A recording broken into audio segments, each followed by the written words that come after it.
Bismillahirrahmanirrahim. Assalamualaikum warahmatullahi wabarakatuh. Alhamdulillah wassalatu wassalamu ala Rasulillah wa ala alihi wa ashabihi ajma'in wa man tabi'ahum bi ihsanin ila yaumiddin, amma ba'd. Wa qala ta'ala a'udzu billahi minasyaitonir rajim. Ya ayyuhalladzina amanu taqullaha haqqa tuqatih wa la tamutunna illa wa antum muslimun. Ya ayyuhalladzina amanu taqullaha wa qulu qawlan sadida yuslih lakum a'malakum wa yaghfir lakum dhunubakum wa may yuti'illaha wa rasulahu faqad faza fawzan 'azima. Jamaah yang dimuliakan Allah Subhanahu wa taala, kembali dengan kajian online kita dari Masjid Al-Jihad. Hari ini saya doakan kepada kita semua agar Allah memberikan kita kesehatan, kekuatan untuk senantiasa bersabar menghadapi musibah ini, dan mudah-mudahan dengan doanya orang-orang yang berpuasa yang Rasulullah SAW janjikan, ada 3 doa yang tidak akan ditolak oleh Allah. Salah satunya adalah as-shaimu hatta yuftiru. Orang yang berpuasa sampai dia berbuka, doanya tidak ditolak oleh Allah Subhanahu wa taala. Ini saatnya Sumatera Utara, Medan, Indonesia berdoa kepada Allah agar Allah Subhanahu wa taala menghilangkan wabah ini dari dunia ini. Jemaah yang dimuliakan Allah Subhanahu wa taala, hari ini kajian kita adalah tentang jalan menuju takwa, at-thariq ila taqwa. Jalan menuju takwa. Puasa yang Allah perintahkan kepada kita dan juga kepada umat-umat sebelumnya adalah untuk membentuk kita menjadi insan, manusia yang bertakwa kepada Allah Subhanahu wa taala. Mengapa Allah Subhanahu wa taala begitu penuh kasihnya kepada kita, sehingga Allah Subhanahu wa taala membentuk kita, mentarbiyah kita, mendidik kita di Ramadan ini untuk menjadi orang-orang yang bertakwa. Karena orang-orang yang bertakwa itu, mereka lah yang akan menghuni surga Allah Subhanahu wa taala. Uiddat lil muttaqin. Surga itu disiapkan untuk orang-orang yang bertakwa kepada Allah. Bahkan Allah Subhanahu wa taala menyebutkan derajat yang paling tinggi di antara semua manusia yang ada di permukaan bumi Allah, inna akramakum indallahi atqakum. Sesungguhnya yang paling mulia di sisi Allah bukanlah mereka yang memiliki harta yang banyak, bukanlah mereka yang memiliki pangkat yang tinggi. Kalau harta banyak, Qarun hartanya banyak, tapi Allah rendahkan. Kalau pangkat tinggi, Fir'aun sampai ngaku sebagai Tuhan, tapi Allah hinakan. Lalu siapa yang paling tinggi derajatnya di sisi Allah Subhanahu wa taala? Inna akramakum indallahi atqakum. Sesungguhnya yang paling tinggi derajatnya di sisi Allah, mereka-mereka yang bertakwa kepada Allah Subhanahu wa taala, walaupun dia kelihatan hina di dunia di hadapan manusia. Walaupun dia mungkin saja kerjanya sehari-hari orang menganggap rendah, tapi kalau dia bertakwa di sisi Allah, demi Allah, dia lebih mulia dari siapapun yang dianggap mulia oleh manusia dengan harta bendanya. Sebab itulah ini harus kita raih ketakwaan ini agar kita dimuliakan oleh Allah, agar bangsa Indonesia ini dimuliakan oleh Allah. Selesai Ramadan, Allah angkat derajat bangsa Indonesia ini menjadi superpower. Kenapa? Karena yang di langit sudah memuliakan, dan langit dan bumi adalah milik Allah Subhanahu wa taala. Lau anna ahlal qura amanu wattaqau. Andai saja penduduk sebuah negeri itu beriman dan bertakwa. Sekali lagi, beriman dan bertakwa. Iman enggak cukup, harus ada takwa. Tafatahna alaihim barakati minas sama'i wal ard. Kalau penduduk negeri, kalau Indonesia ini sudah jadi bertakwa penduduknya, la fatahna alaihim barakati minas sama'i wal ardh. Allah berjanji Allah akan bukakan berkah dari langit Indonesia. Allah akan bukakan berkah dari bumi Indonesia. Langitnya berkah, buminya berkah. Rakyatnya pasti makmur. Lihatlah bagaimana bertakwanya orang-orang yang ada di Madinah. Begitu Allah Subhanahu wa taala menjaga penduduk Madinah. Saking bertakwanya orang-orang Madinah sampai orang buat maksiat pun malu di Madinah, menyerahkan diri. Mereka malu buat maksiat sampai menyerahkan diri. Padahal hukumannya hukuman mati, berzina. Dia datang kepada Rasulullah, "Ya Rasul, aku sudah berzina." Bayangkan, padahal hukumannya hukuman mati, dilempar sampai mati, dilempar batu sampai mati, tapi dia mau menyerahkan diri karena dia malu berbuat maksiat di tengah-tengah orang-orang yang bertakwa.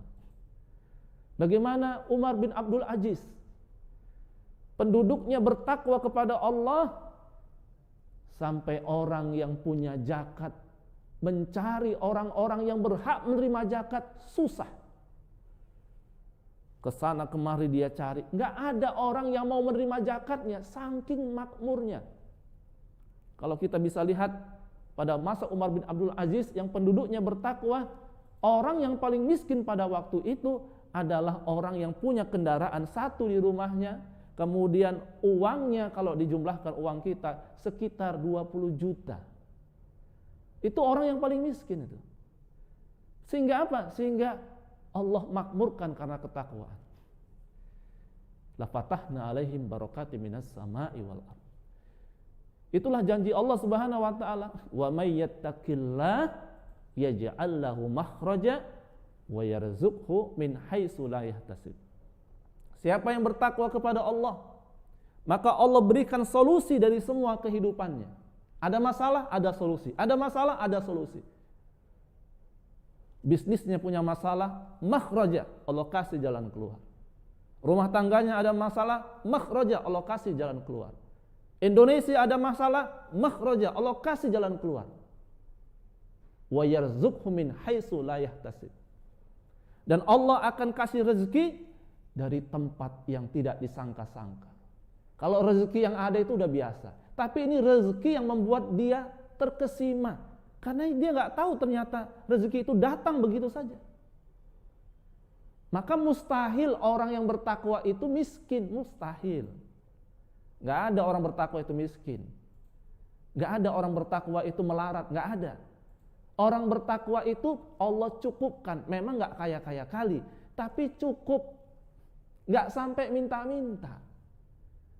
Gak mungkin Allah Subhanahu wa ta'ala membiarkan orang-orang yang bertakwa itu dalam keadaan meminta-minta, karena Allah benci terhadap orang yang meminta-minta. Maka solusi bangsa Indonesia ini, mari sama-sama kita menjadi orang-orang yang bertakwa. Ramadan ini kesempatan kita menjadi orang-orang yang bertakwa. Dan saya yakin dan percaya, kalau benar-benar bangsa Indonesia ini puasanya imanan wahtisaban, betul-betul karena iman, betul-betul karena Allah Subhanahu wa taala, tidak karena embel-embel yang lain, saya yakin selesai Ramadan, virus corona pergi, Indonesia akan bangkit kembali. Dan saya yakin Allah akan hadirkan pemimpin yang bertakwa juga, insya Allah. Gambaran rakyat, gambaran pemimpin itu adalah gambaran rakyatnya. Kalau mayoritas rakyatnya bertakwa, maka nanti pemimpinnya juga bertakwa. Tapi kalau mayoritas rakyatnya orang-orang yang maksiat, orang-orang yang suka buat dosa, orang-orang yang suka buat kemungkaran, maka akan muncullah pemimpin yang suka buat kemungkaran. Itu sudah hukum. Sebab akibat. Maka jangan pernah kita menyalahkan keadaan. Kenapa begini kemarin? Jangan pernah. Ayo kita berbuat. Kita sebarkan kepada masyarakat Indonesia ini. Ayo kita bertakwa. Ayo kita beriman kepada Allah. Secara otomatis Allah akan hadirkan pemimpin yang bertakwa.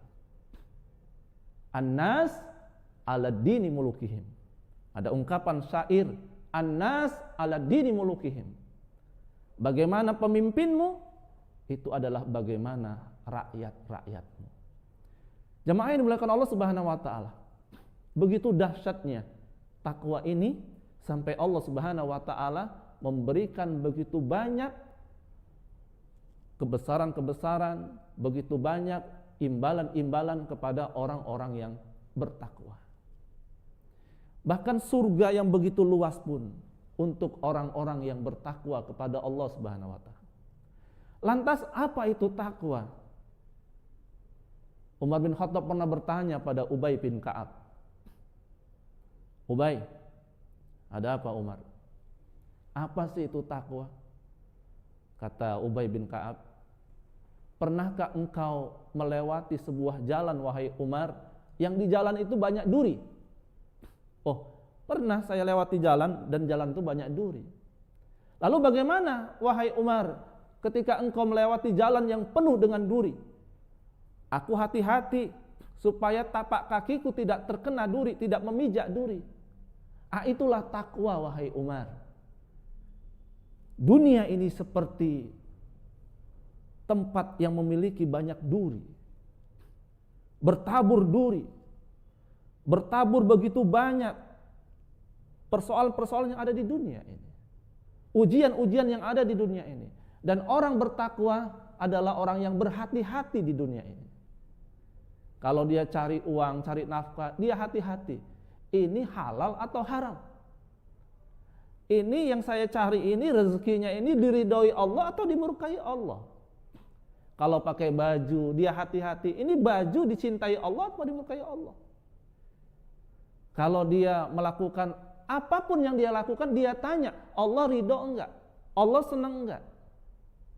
Karena dia enggak mau diatur oleh siapapun kecuali diatur oleh Allah. Orang bertakwa itu seluruh hidupnya dalam aturan Allah. Kalau Allah senang, maka orang bertakwa itu pun akan senang. Kalau Allah marah, orang bertakwa itu akan sedih. Subhanallah.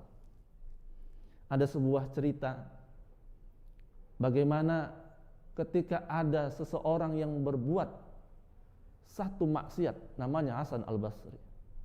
Hasan Basri seorang imam besar, ulama.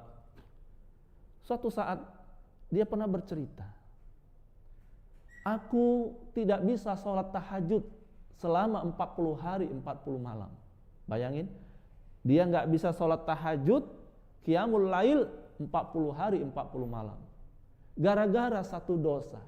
Ketika dia berada melewati pasar, dia lihat betis seorang wanita tidak sengaja. Tidak sengaja dia lihat betis orang wanita sehingga timbul syahwatnya. Apa yang terjadi? Dia nggak bisa bangun malam 40 hari 40 malam. Dia tidak bisa bangun sholat tahajud menghadap Allah karena ada satu dosa. Luar biasa. Satu dosa bagi orang bertakwa, walaupun itu kelihatannya sepele, itu bisa berdampak dalam hidupnya dan terasa. Kenapa terasa?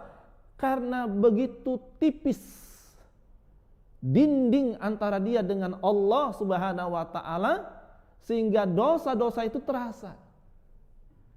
Kenapa ada orang yang buat dosa nggak terasa? Bahkan dosa berulang-ulang dia lakukan karena begitu tebal jarak antara dia dengan Allah Subhanahu wa taala. Itu sebabnya Rasulullah bersabda, apabila seorang hamba melakukan satu dosa, ada titik hitam dalam hatinya. Dia melakukan satu dosa lagi, ada titik hitam dalam hatinya. Kalau dia melanjutkan dosa itu, hatta ta'luwa qalbahu, hatinya akan hitam pekat. Hatinya akan menjadi hati yang keras. Jarak antara dia dengan Allah jauh. Kalau sudah begitu, apa yang terjadi? Dia akan susah buat baik, susah buat amal soleh, tapi gampang kali buat jahat. Kalau ada acara-acara yang berkaitan dengan syahwat, yang berkaitan dengan poya-poya, yang berkaitan dengan syahwatnya, maka dia akan datang ke acara itu walaupun bayar. Tapi kalau ada acara yang itu bisa mengendalikan hawa nafsunya, acara yang mendekatkan diri kepada Allah Subhanahu wa taala, kegiatan yang mendatangkan berkah Allah, dia berat sekali. Kenapa berat? Karena yang kotor tidak akan bercampur dengan yang suci. Yang kotor hanya bercampur dengan yang kotor. Yang suci hanya bercampur dengan yang suci. Tidak akan mungkin burung pemakan bangkai berkumpul dengan burung pemakan buah. Tidak akan mungkin. Burung pemakan bangkai hanya kumpul dengan burung pemakan bangkai. Burung pemakan buah hanya kumpul dengan burung pemakan buah. Merpati kumpul dengan burung merpati. Burung gagak hanya kumpul dengan burung gagak. Itulah ada ungkapan bahwa ruh manusia itu seperti tentara yang berbaris. Dia hanya bertemu dengan ruh yang sama. Pernahkah kita mengalami, kita nggak pernah jumpa sama seseorang, kenal pun enggak, tapi begitu ketemu macam kenal lama, macam enak, nyambung, macam ada rasa klep, macam ada rasa chemistry yang betul-betul dekat. Kenapa? Karena ruh kita sama ruh dia sama.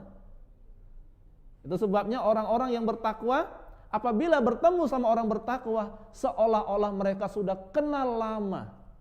Kenapa? Karena sebenarnya ruh mereka itu sudah dipertemukan Allah di Lauhul Mahfuz. Ruh mereka sudah dipertemukan Allah di Lauhul Mahfuz.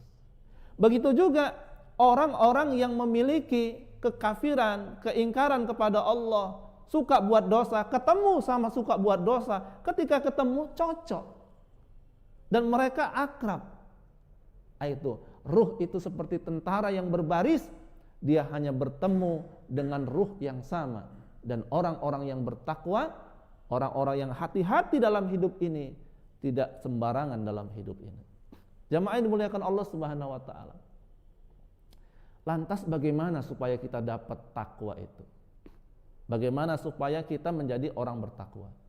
Dalam sebuah kitab Tarbiyah Ar-Ruhiyah, Profesor Dr. Abdullah Nasi Ulwan menyebutkan ada 5 cara kita supaya menjadi orang yang bertakwa. Yang pertama, muraqabatullah. Supaya kita menjadi orang yang bertakwa, kata Profesor Abdullah Nasi Ulwan, yang pertama, tanamkan dalam diri kita selalu diawasi oleh Allah Subhanahu wa taala. Selalu diawasi oleh Allah. Dan ini adalah tingkat tertinggi dari karakter seorang hamba, muraqabatullah. Kenapa kita suruh sholat? Kenapa kita suruh puasa? Kenapa kita suruh haji? Kenapa kita suruh ibadah? Agar kita merasakan muraqabatullah, merasakan diawasi oleh Allah, dipantau oleh Allah. Itu latihan supaya kita merasa dipantau oleh Allah. Karena ketika kita sholat, Allahu Akbar, kita bukan menghadap tembok, kita bukan menghadap dinding masjid. Ketika kita sholat, hakikatnya kita menghadap Allah. Karena nanti di hari kiamat semuanya akan menghadap Allah. Yauma yaqumun nasu li rabbil alamin. Pada hari kiamat semua menghadap Allah, berdiri menghadap Allah. Latihan nanti ketemu di hari kiamat sama Allah itu ketika kita sholat. Itu sebabnya Umar bin Khattab ketika azan berkumandang mukanya pucat, wajahnya pucat, ketakutan. Sahabat bertanya, ya Umar, kenapa setiap sholat wajahmu pucat ketakutan? Apa kata Umar? Tidakkah kau tahu ketika azan berkumandang kita menghadap siapa? Kita mau menghadap siapa? Kita mau menghadap Rabbul Alamin. Allah yang tahu apa yang tersembunyi dalam hati kita, apa yang kita rahasiakan. Aku takut ketika menghadap Allah. Allahu Akbar. Allah lihat rahasia-rahasia dosa-dosaku.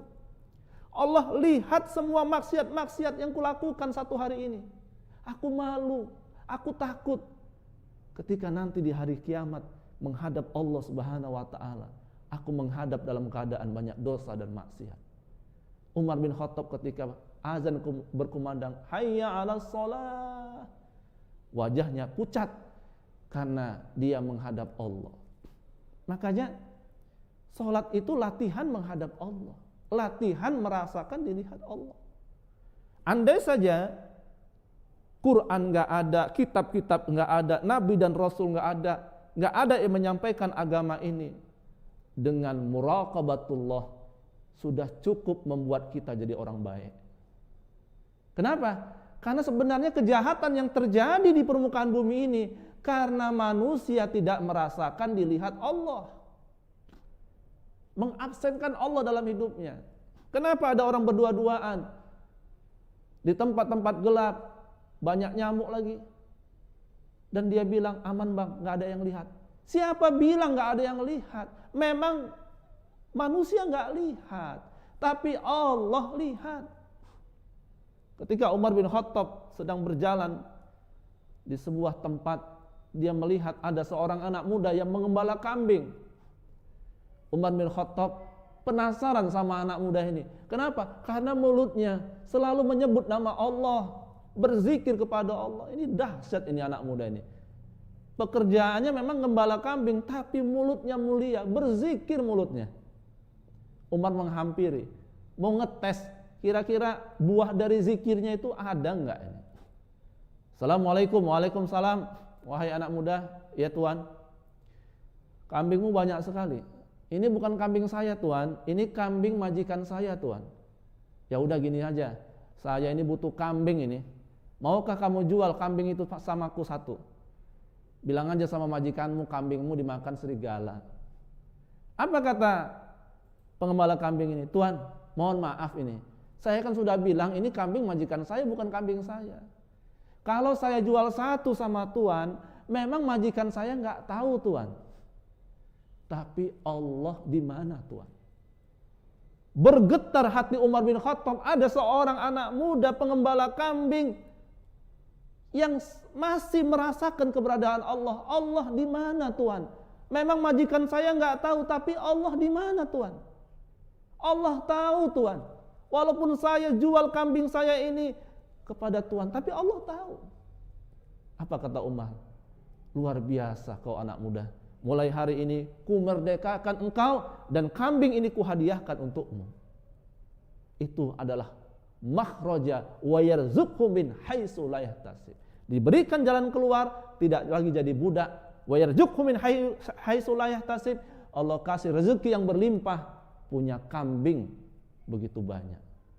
Jamaah yang melakukan Allah Subhanahu wa taala, muraqabatullah. Itu sebabnya ketika malaikat Jibril bertanya kepada Rasulullah tentang ibadah yang baik. Karena sebenarnya kita diciptakan alladzi khalaqal mauta wal hayata liyabluwakum ayyukum ahsanu amala.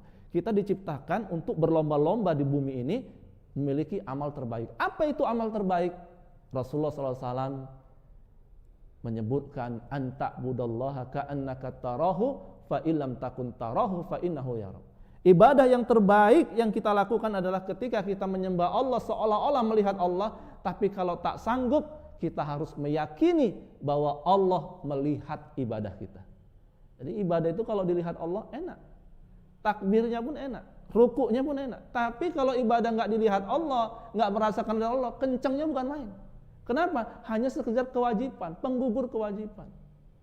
Apalagi kalau misalnya bulan Ramadan ini, begitu ada masjid yang bacaannya agak panjang, nyesel dia.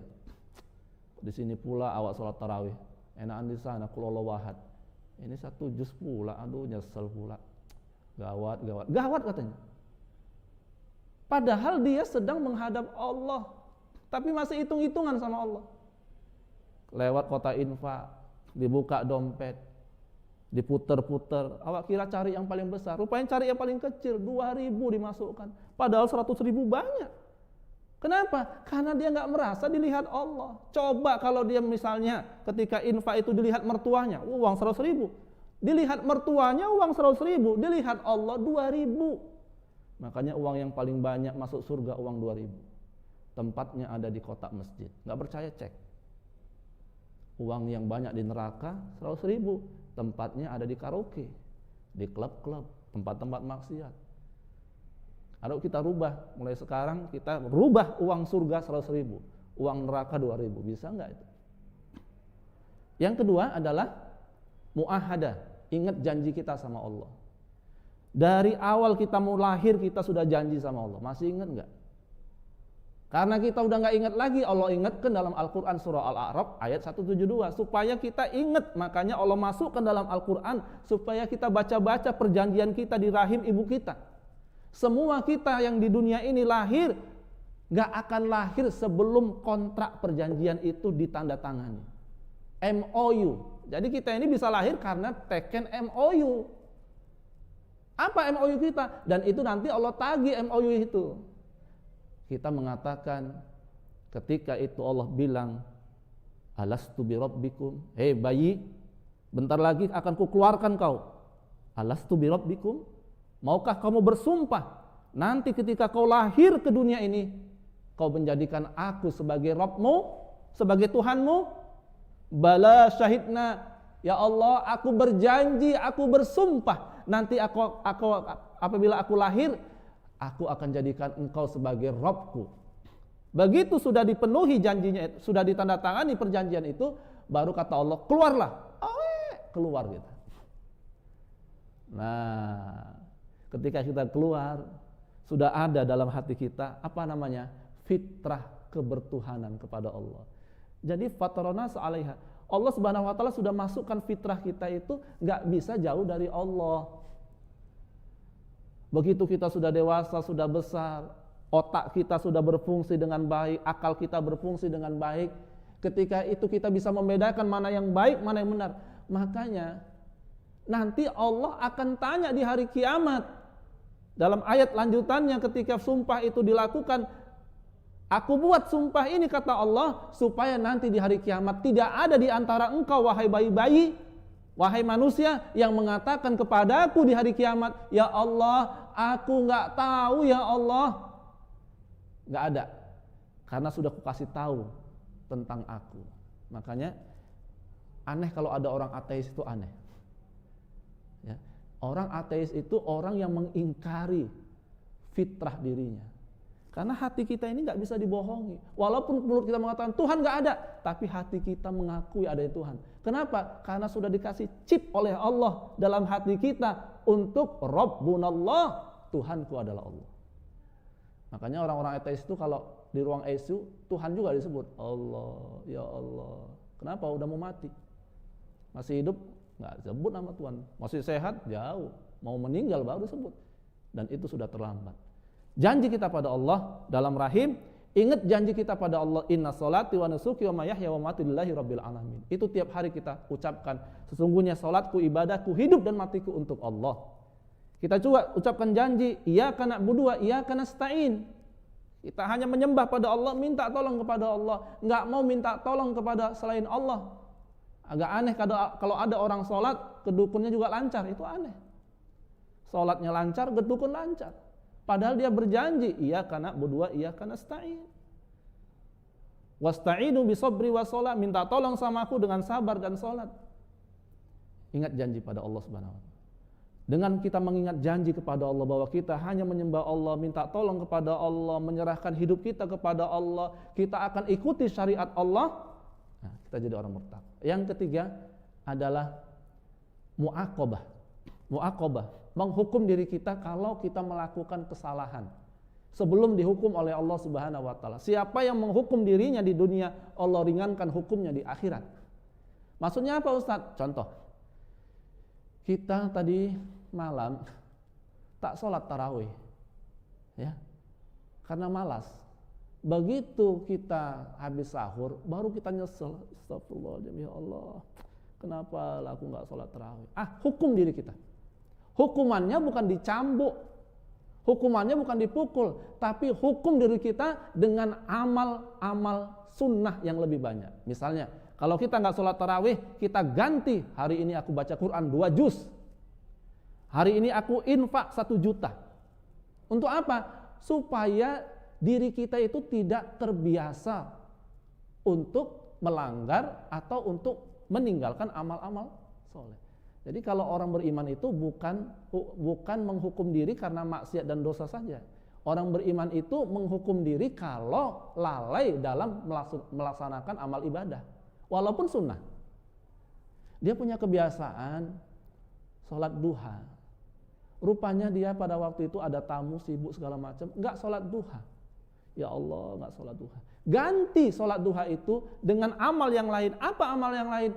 Aku akan kasih bukaan ke 5 orang. Itu artinya dengan kita melimpah, membadalkan, mengganti ya amal ibadah yang kita tinggalkan dengan amal ibadah lain, maka itu yang akan membuat kita menjadi orang yang bertakwa. Makanya dalam hadis kata Allah Subhanahu kata Rasulullah SAW, gantilah setiap yang buruk dengan kebaikan. Apalagi dosa dan maksiat, kita akan hukum lebih keras lagi dengan amal-amal soleh kita. Rasulullah SAW, apabila Rasul tidak melaksanakan sholat tahajud karena mungkin ada peperangan, ada segala macam, maka Rasulullah SAW mengganti, menghukum dirinya dengan melaksanakan sholat duha sebanyak jumlah sholat tahajud. Kalau sholat tahajud itu ganjil dengan witir, maka genap. Misalnya sholat tahajud Rasulullah SAW 11 rakaat, maka sholat duhanya 12 rakaat. Diganti. Makanya Rasulullah bersabda, apabila seseorang punya amalan wirid, amalan kebiasaan, misalnya dia punya amalan wirid, habis sholat subuh dia punya amalan wirid baca surah Al-Mulk atau surah Yasin atau surah-surah yang lainnya. Ada amalan wirid dia. Rupanya pada waktu dia sibuk, gak bisa dia baca habis subuh itu amalan wirid dia, kebiasaan dia selama ini. Maka kata Rasulullah, bacalah sebelum datangnya sholat zuhur. Boleh dibaca jam 10, boleh dibaca jam 11. Jangan tinggalkan amalan wirid. Amalan wirid itu apa? Amalan rutin. Rasulullah SAW bersabda, sesungguhnya Allah menyukai amalan sedikit tapi rutin. Dia punya amalan baca surah Al-Mulk tiap hari, lebih disukai Allah daripada punya amalan ayat-ayat yang banyak tapi cuma sebulan sekali. Rutin. Yang ketiga, yang keempat, setelah muaqabah adalah mujahadah, bersungguh-sungguh.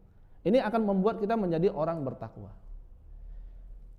Bagaimana Ustadz? Ada yang bertanya sama saya, Ustadz bagaimana supaya kita baca Quran 1 hari 1 juz? Tipsnya bagaimana Ustadz? Tipsnya cuma satu. Apa itu Ustadz? Paksa. Orang kalau nggak dipaksa nggak bisa. Paksa. Duduk di tempat, lalu buatlah komitmen dengan diri sendiri, saya nggak akan bergerak dari tempat duduk saya sebelum 1 juz Al-Quran. Nah, kalau saya pakai tipsnya begini, saya itu kalau baca Quran supaya 1 juz, saya nggak akan berhenti baca Quran sebelum 1 jam. Saya tengok jamnya. Kalau udah setengah jam udah mulai agak udah mulai ada godaan setan, udahlah nantilah. Enggak, kita tepis godaan setan. Karena nanti ketika kita bermujahadah pasti didatangi setan, pasti.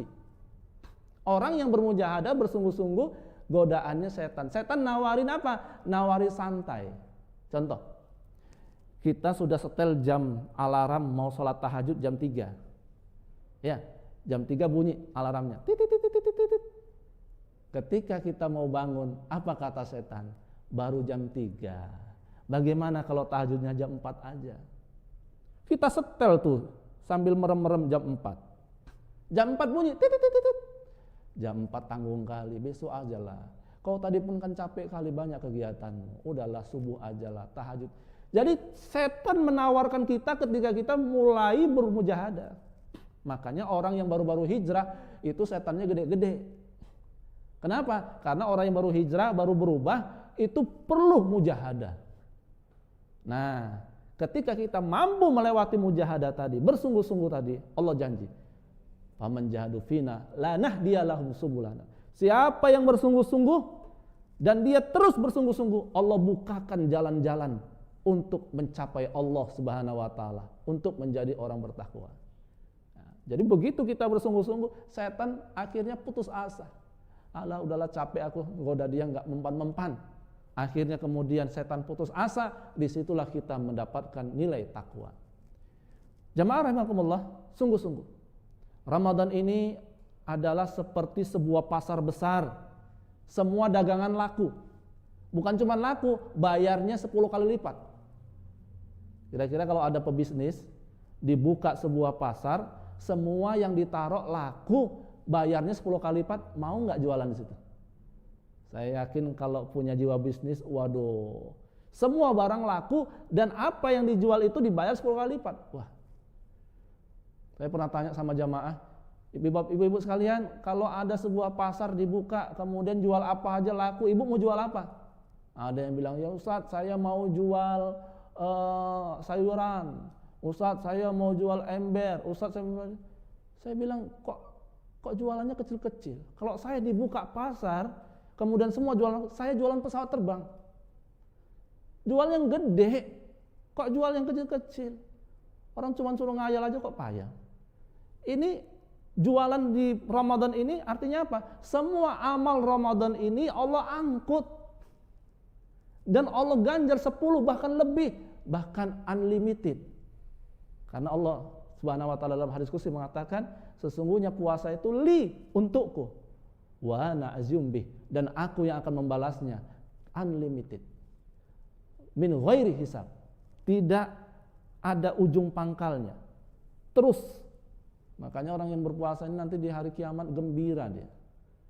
Ada 2 kegembiraan kata Rasulullah bagi orang yang berpuasa. Pertama, orang yang berpuasa itu gembira ketika berbuka puasa. Orang yang paling gembira di dunia ini adalah orang yang ketika berbuka puasa. Makanya ada YouTube, saking gembiranya dia dimasukkan dulu ke mulutnya kuenya.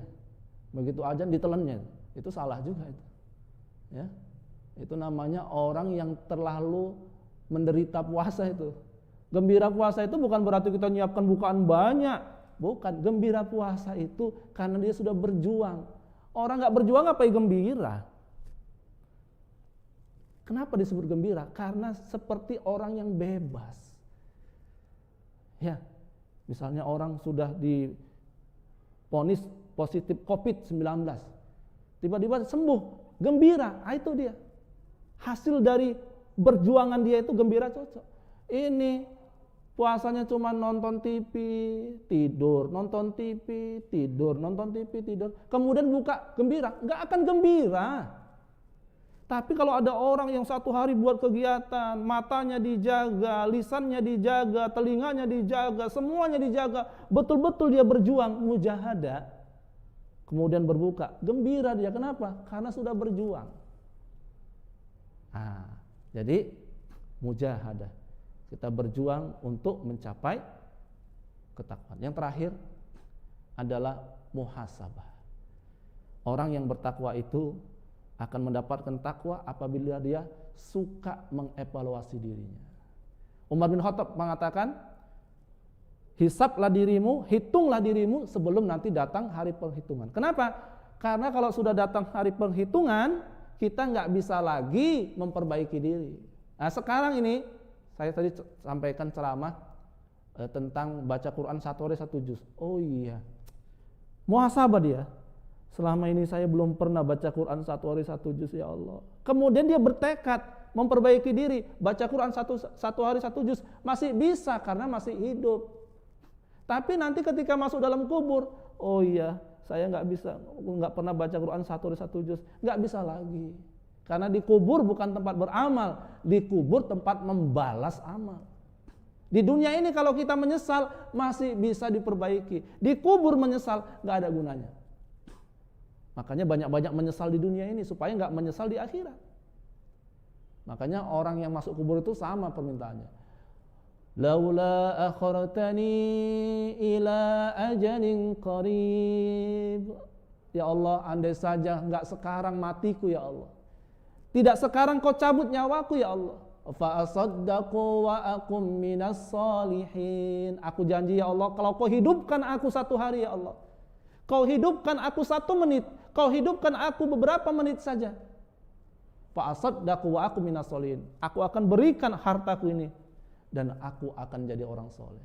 Ya laitani qaddamtu li hayati. Ya Allah, celakalah aku ya Allah. Aku tahu bagaimana dahsyatnya pembalasanmu ya Allah. Balikkan aku ke dunia ya Allah. Aku janji mau jadi orang soleh. Nah, itu janji orang yang masuk dalam kubur. Makanya rata-rata orang yang sudah sakratul maut itu menyesal semua. Sekali lagi, orang yang sakratul maut rata-rata menyesal. Baik orang soleh maupun orang jahat. Orang jahat menyesal karena perbuatan jahatnya. Orang soleh menyesal kenapa solehnya sikit. Kenapa kok nggak ditambah lagi? Padahal semalam itu aku punya waktu bisa baca Quran 5 juz satu hari. Kenapa cuma 1 juz? Aku punya waktu bisa baca Quran 10 juz satu hari. Tapi kenapa cuma 5 juz? Nyesel dia. Kenapa kesolehannya dulu tidak diperbanyak? Nah, mudah-mudahan 5 ini bisa membuat kita menjadi orang yang bertakwa. Saya ulangi, yang pertama, muraqabatullah, tanamkan diri selalu diawasi oleh Allah, dilihat oleh Allah. Yang kedua adalah muahadah, ingat janji kita sama Allah Subhanahu wa taala. Ya, kita pernah berjanji dalam rahim, pernah berjanji ketika sholat, pernah berjanji kepada Allah. Ingat janji kita. Dan aufu bi ahdikum idza ahadtum, penuhi janjimu kalau kau berjanji kepada Allah Subhanahu wa taala. Yang ketiga, muaqabah, hukum diri kita dengan amal soleh yang baru kalau kita meninggalkan amal soleh yang lain. Bila perlu kita hukum diri kita dengan hal-hal yang berat supaya kita terbiasa untuk mengganti perbuatan-perbuatan yang tidak baik dengan yang baik. Yang keempat, mujahadah, bersungguh-sungguh, paksakan diri. Yang nggak pernah baca Quran 1 juz, paksakan 1 juz. Yang nggak pernah sholat duha, paksakan sholat duha. Yang nggak pernah infak 100.000, cuma 1.000, paksakan 100.000. Hari ini gajian, ambil 100.000, infakkan. Ya, walaupun habis itu, aduh kok aku kasihkan ya. Karena ada orang habis infak nyesel pula dia. Paksakan, lama-lama jadi kebiasaan. Yang kelima adalah muhasabah. Sering-seringlah introspeksi diri, evaluasi diri sebelum Allah nanti mengevaluasi kita di hari kiamat. Mudah-mudahan 5 ini membawa kita menjadi orang-orang yang bertakwa, dan Allah Subhanahu wa taala menghilangkan wabah ini dari Indonesia karena penduduknya sudah bertakwa kepada Allah. Amin ya rabbal alamin. Akhiru da'wana, assalamualaikum warahmatullahi wabarakatuh.